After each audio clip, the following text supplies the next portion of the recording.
गोद लिया बेटा। महिमा, अब भी समय है, ज्यादा देर नहीं हुई है। वंश को चलाने के लिए लड़का ही जरूरी होता है। लड़कियों का क्या है, वो तो पराया धन होती है। एक ना एक दिन तेरी बेटी दृष्टि भी अपने ससुराल चली जाएगी।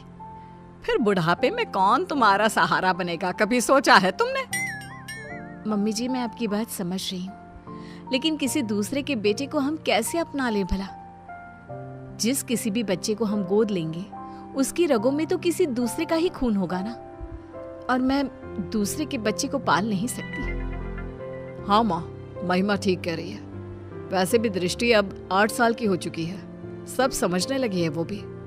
अगर हम बच्चा गोद ले भी लेते हैं तो हो सकता है कि कल को वो भी उस बच्चे को एक्सेप्ट ना कर पाए। अरे वो सब तुम समय पर छोड़ दो, समय के साथ साथ उसे भी सब समझ में आ जाएगा।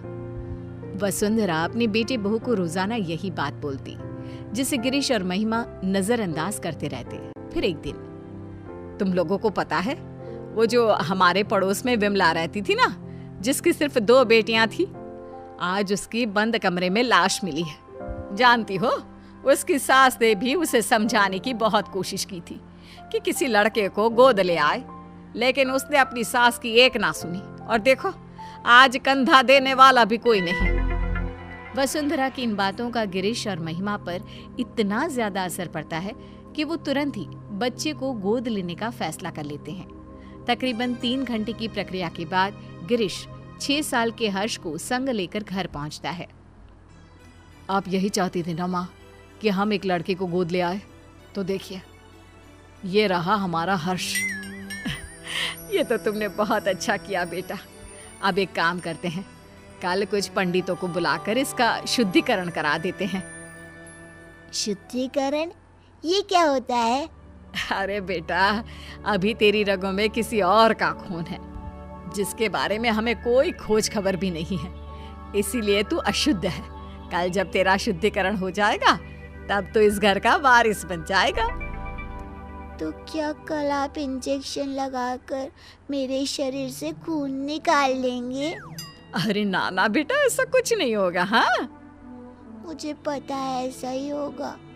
मैंने पढ़ा था खून की शुद्धिकरण को डायलिसिस कहते हैं। इसके जरिए जो हमारे शरीर में गंदा खून होता है वो निकाल देते हैं। आप लोग भी कल मेरे साथ यही करोगे ना? हर्ष के मुंह से इतनी छोटी सी उम्र में इतनी बड़ी बड़ी बातें सुनकर सभी दंग रह जाते हैं। आप कहाँ से लाए हो इस बच्चे को जो इस उम्र में इतनी बड़ी बड़ी बातें कर रहा है? कहा था ना कोई मासूम सा बच्चा लाना। महिमा, ये अभी सिर्फ 6 साल का है। अगर मैं इससे भी छोटा बच्चा लाता तो तुम्हें पता ही है छोटे बच्चों के साथ कितनी दिक्कतें होती हैं। हाँ, लेकिन आपको एक यही बच्चा मिला जो इस उम्र में इतना कुछ समझता है। उससे तो आगे भगवान ही बचाए। मैं दृष्टि के पास जा रही हूँ, आप संभालिए इस शैतान को। अगले दिन पंडित को बुलाकर शुद्धिकरण की पूजा भी करा दी जाती है, लेकिन उसके बाद भी घर का कोई भी सदस्य उसे अपना नहीं पाता। वो घर में सजावट के लिए पड़ी किसी चीज की तरह था। इसी तरह 1 साल बीत जाता है। समय के साथ साथ हर्ष को भी अपनी और सौतेले में फर्क समझ आ जाता है। अब दृष्टि 9 की और हर्ष 7 साल का हो चुका होता है। दृष्टि बेटा, मैंने तुम्हारे लिए एक साइकिल खरीदी है। अब तुम्हें स्कूल बस से जाने की कोई जरूरत नहीं है। थैंक यू पापा। पापा, मेरे लिए भी आप एक साइकिल खरीद लीजिए।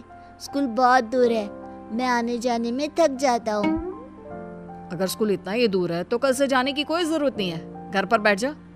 मेरे पास इतने पैसे नहीं कि अब तुझे भी साइकिल खरीद कर दे सकूं। हर्ष मुंह लटकाकर वहां से चला जाता है।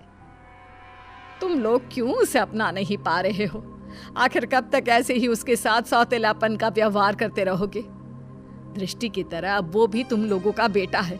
बुढ़ापे में वही तुम्हारा सहारा बनेगा। माँ प्लीज, आपके कारण ही हम इस लावारिस को उठाकर घर लाए हैं। इससे आगे हम और कुछ नहीं कर सकते।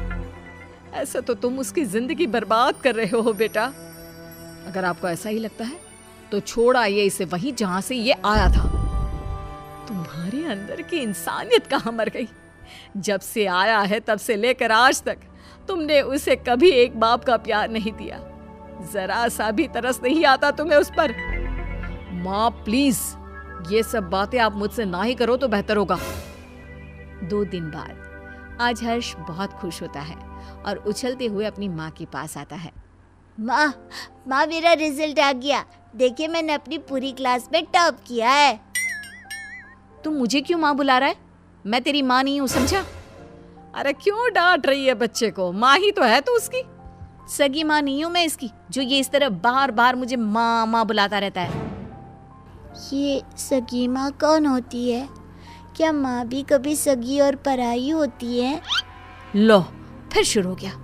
माँ जी, आपने ना इसे बहुत सर पर चढ़ा रखा है। अब आप ही संभालिए इसे। दृष्टि स्कूल से आती ही होगी, मुझे उसके लिए खाना भी बनाना है। इतना कहकर महिमा वहां से चली जाती है। दादी, कोई मुझे प्यार क्यों नहीं करता? सब दीदी से ही क्यों प्यार करते हैं? अरे ना ना बेटा, ऐसी कोई बात नहीं है। दृष्टि बड़ी है ना, इसलिए बस सबको उसकी फिक्र लगी रहती है। फिक्र और प्यार दोनों में अंतर होता है दादी। मम्मी पापा ना तो मेरी फिक्र करते हैं और ना ही मुझसे प्यार। 7 साल के बच्चे की ये बातें सुनकर वसुंधरा खामोश खड़ी रह जाती है। उसे समझ में नहीं आता कि वो बोले भी तो क्या। इतने में ही वहां दृष्टि भी आ जाती है। मम्मी पापा मुझसे प्यार इसलिए करते हैं क्योंकि मैं उनकी सगी बेटी हूँ, और तुम्हें तो वो अनाथालय से उठाकर लाए हैं। दृष्टि, कितनी बार समझाया है, इस तरह बात नहीं करते। छोटा भाई है वो तुम्हारा। ये मेरा कोई भाई भाई नहीं है। दीदी, मैं आपका सगा भाई नहीं हूँ, तो मेरा भी तो आप लोगों से कोई खून का रिश्ता नहीं है। उसके बाद भी जब मैं आप लोगों का स्वीकार कर सकता हूँ, तो आप लोग क्यों नहीं अपना रहे मुझे? शोर सुनकर गिरीश और महिमा भी बाहर आते हैं।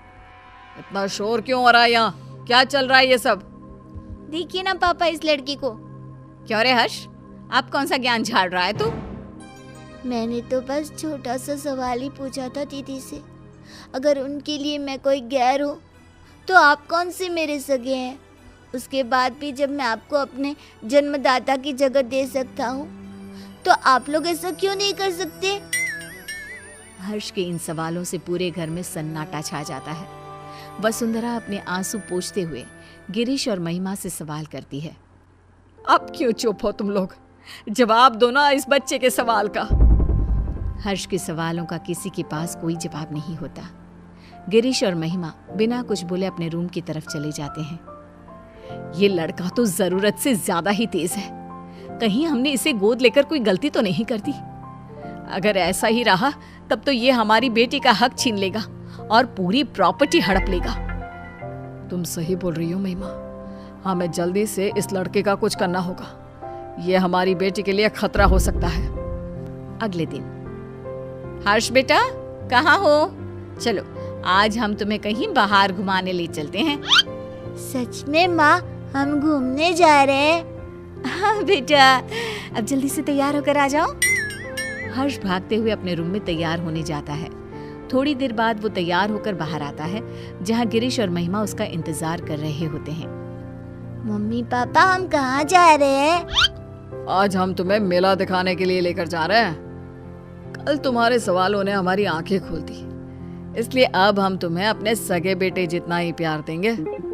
हर्ष ये सब सुनकर बेहद खुश हो जाता है। उसे लगने लगता है कि अब उसके बुरे दिन जा चुके हैं, लेकिन उसे कहाँ पता था कि उसकी किस्मत में आखिर आगे क्या लिखा है। वे सब मेले में पहुंच जाते हैं। हर्ष बेटा, झूला झूलोगे? हाँ मम्मा, मुझे झूला झूलना बहुत पसंद है। ठीक है, तुम जाकर झूला झूल लो, हम लोग तुम्हारा यहीं इंतजार करते हैं। हर्ष चला जाता है। यही अच्छा समय है, अब हम घर चलते हैं, इसका काम तो हो गया। सही कहा तुमने, मेला घर से इतना दूर है कि ये वापस लौटकर कभी नहीं आ पाएगा। गिरीश और महिमा वहां से चले जाते हैं। हर्ष जब वापस लौटता है तो उसे वहां कोई नजर नहीं आता। वो पागलों की तरह अपने परिवार वालों को ढूंढता है।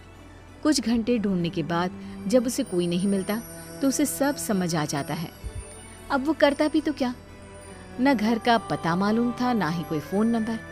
थक हार कर वो वहीं बैठ जाता है। तुम दोनों तो हर्ष को मेले पर लेकर गए थे ना, इतनी जल्दी वापस आ गए? और हर्ष कहाँ है? कहीं नजर नहीं आ रहा। माँ, वो अपने पुराने दोस्तों से मिलने की बहुत जिद कर रहा था, तो हम उसे अनाथ आश्रम छोड़कर आ गए हैं। कुछ दिन के बाद आ जाएगा, आप परेशान ना हो। वसुंधरा को दाल में कुछ गड़बड़ लगती है, लेकिन वो कुछ नहीं कहती और सीधे अपने रूम में चली जाती है। महिमा, माँ को इसके बारे में कुछ पता नहीं चलना चाहिए। महिमा सिर हिलाकर हाँ कहती है। 1 हफ्ता बीत जाने के बाद भी जब हर्ष वापस नहीं आता, तब वसुंधरा अपना फ़ोन उठाकर हर्ष के दोस्तों को फ़ोन करती है, जिससे उसे पता चलता है कि हर्ष तो कभी अनाथ आश्रम गया ही नहीं था। गुस्से से आग बबूला होकर वसुंधरा गिरीश और महिमा के कमरे में जाती है। हर्ष तो अनाथ आश्रम गया ही नहीं, फिर तुम लोगों ने मुझसे झूठ क्यों बोला? कहाँ है मेरा पोता, बताओ मुझे। माँ जी, वो आपका पोता नहीं है। मुझे सिखाने की जरूरत नहीं है, जितना पूछा है सिर्फ उतना ही जवाब दो। माँ, वो हम लोग हर्ष को उस दिन मेले में ही छोड़कर आ गए थे, हमें नहीं पता कि अभी वो कहाँ है। क्या? उस छोटे से बच्चे को तुम मेले में ही छोड़कर आ गए, ये जानते हुए भी कि वो अभी सिर्फ 7 साल का है। बेचारे किस हाल में होगा वो मासूम। तो और क्या करते मम्मी जी, उसका ठेका थोड़ी ना ले रखा है हमने। हम क्यों भला किसी और के बेटे के लिए अपनी बेटी का हक मारे। इस घर, परिवार और हमारे प्यार पर सिर्फ दृष्टि का हक है। अगर ऐसी ही बात है तो मैं तुम्हें याद दिला देती हूँ कि तुम भी कोई मेरे सगे बेटे नहीं हो। ऐसे ही किसी अनाथ आश्रम से मैं तुझे लेकर आई थी। अगर उस समय मैं भी यही करती तो आज तुम भी दर दर की ठोकरें खा रहे होते। मैं नहीं जानती थी कि तुम दोनों की सोच इतनी छोटी भी हो सकती है।